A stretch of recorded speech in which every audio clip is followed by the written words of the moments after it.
اعوذ باللہ من الشیطان الرجیم بسم اللہ الرحمن الرحیم۔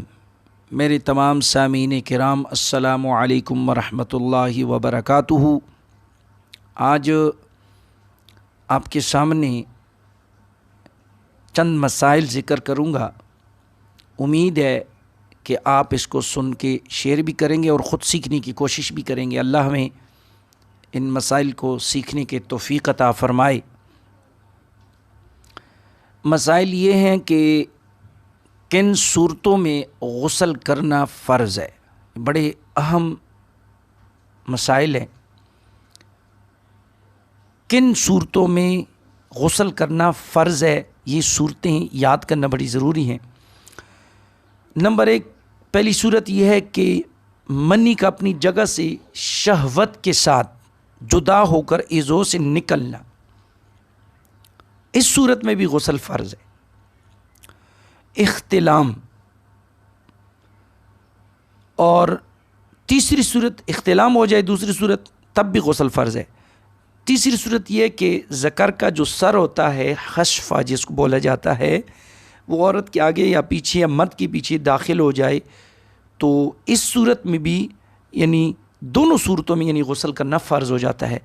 منی نکل یا نہ نکلے، داخل ہوا، دخول ہوا تو بس غسل فرض ہوا۔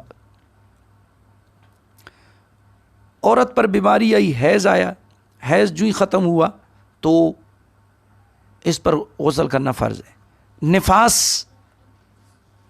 تب بھی غسل کرنا ختم ہوا تو غسل کرنا فرض ہے۔ اور کن وقتوں میں غسل کرنا سنت ہے، اللہ ہمیں حضور کی سنت پر عمل کرنے کی توفیق عطا فرمائے۔ فتنے کے دور میں حضور کی ایک سنت کو زندہ کرنا 100 شہیدوں کا ثواب ملتا ہے۔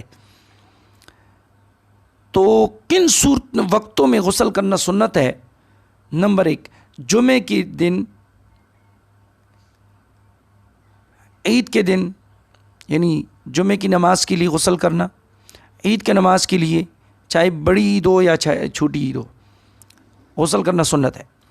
عرفہ کے دن، اور جو حج عمرے کے لیے جاتا ہے اور احرام باندھتا ہے نا، احرام، تو احرام باندھتے وقت جو ہے نا، یہ نہانا یعنی غسل کرنا یہ سنت ہے۔ تو یہ چند میں نے آپ کو مسائل بیان کیے کہ کن صورتوں میں غسل کرنا فرض ہوتا ہے اور کن وقتوں میں غسل کرنا سنت ہے۔ تو یہ چند مسائل میں نے آپ کے سامنے ذکر کیے ہیں۔ اللہ خالق کائنات سے دعا ہے کہ ہمیں دین متین پر چلنے کی توفیق عطا فرمائے، اس اچھے پیغام کو لائک بھی کریں، شیئر بھی کریں، اور میرے چینل کو ضرور سبسکرائب کریں کہ تاکہ یہ اچھا پیغام دوسروں تک پہنچ سکے۔ انشاءاللہ رفتن برفتن آپ کو مسائل سے آگاہ کرتا رہوں گا۔ اللہ پاک ہمیں حضور علیہ الصلاۃ والسلام سے اور تمام صحابہ کرام رضوان اللہ تعالیٰ علیہ مجمعین سے اور اہل بیت سے سچی محبت نصیب فرمائے، اور ان کے بغض سے ہمیں اللہ محفوظ فرمائے۔ وآخر دعوانا ان الحمد للہ رب العالمین۔